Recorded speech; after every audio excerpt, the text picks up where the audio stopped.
Hypertension, high blood pressure यानी BP हमारे मुल्क में एक तरफ 30 से 40 करोड़ लोग इस साइलेंट किलर से बेजार हैं, तो दूसरी तरफ हाइपोग्लाइसीमिया यानी लो ब्लड शुगर से भी बहुत से लोग परेशान हैं।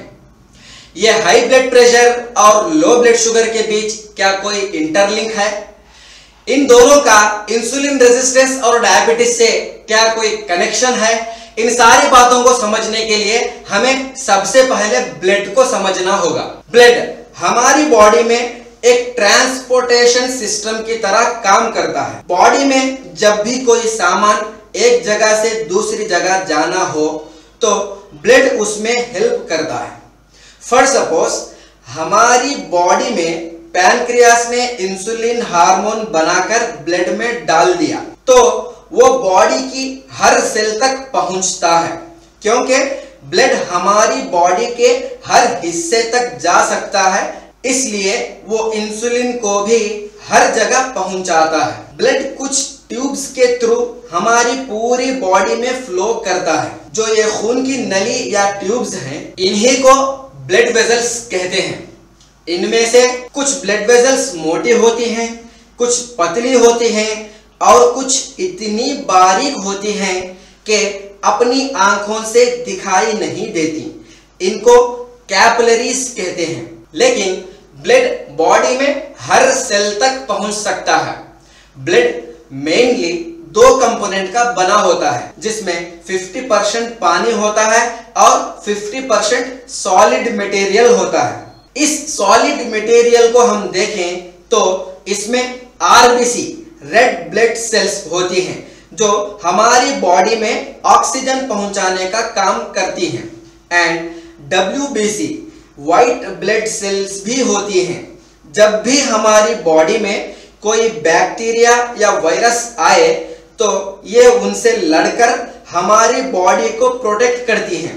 और ब्लड में प्लेटलेट्स भी होती हैं जो ब्लड क्लॉटिंग में हेल्प करती हैं। हमारी स्किन किसी इंजरी की वजह से कट जाए तो वहां ब्लड क्लॉटिंग करके ज्यादा ब्लड लॉस होने से बचाती हैं। इसी तरह ब्लड में बहुत से प्रोटीन्स, फैट्स फ्लो करते हैं। शुगर्स एंड मिनरल्स यानी calcium, magnesium, sodium, potassium, iron और साल्ट भी फ्लो करते रहते हैं। हार्मोन्स और मेडिसिन भी फ्लो करते हैं।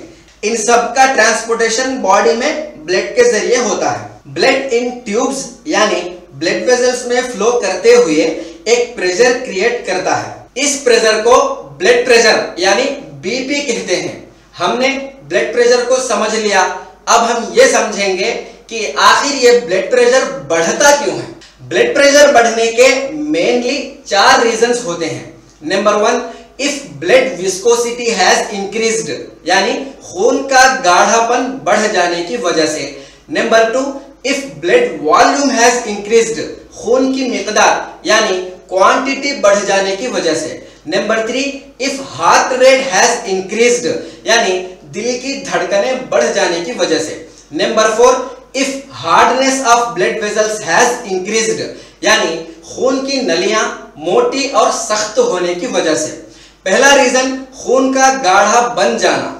ब्लड थिकनेस बढ़ने को ही मेडिकल टर्मिनोलॉजी में ब्लड विस्कोसिटी बढ़ गई कहते हैं।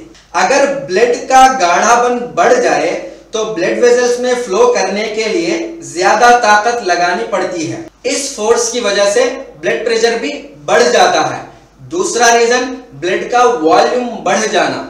नॉर्मली ह्यूमन बॉडी में लगभग 5 लीटर ब्लड होता है। फॉर सपोज ये 5 लीटर के बजाय 6, 7 या 8 लीटर हो जाए तो जितना ज्यादा ब्लड वॉल्यूम बढ़ेगा उतना ही ज्यादा ब्लड वेसल्स में प्रेशर भी बढ़ेगा। ब्लड वेसल्स की हमारी बॉडी में अपनी एक लिमिटेड कैपेसिटी होती है। अगर उससे ज्यादा ब्लड वॉल्यूम बढ़ जाए तो वो हैंडल नहीं कर पाएंगी, उस वजह से हार्ट पर लोड बढ़ जाएगा।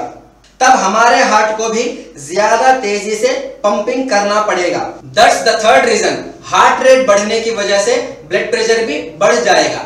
चौथा रीजन ये है कि हमारी ब्लड वेसल्स रबर की तरह फ्लेक्सिबल होती हैं। अगर ब्लड ज्यादा प्रेशर से फ्लो भी करे तो ये अकोमोडेट कर लेती हैं, लेकिन ब्लॉकेज या किसी और वजह से रबर ट्यूब की तरह फ्लेक्सिबल रहने वाली ये ब्लड वेसल्स आयरन ट्यूब्स की तरह हार्ड हो जाएं तो ब्लड प्रेशर भी बढ़ जाता है। ये थी ब्लड प्रेशर बढ़ने की 4 असली वजहें।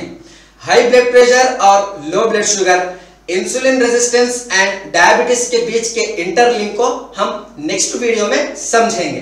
Thank you.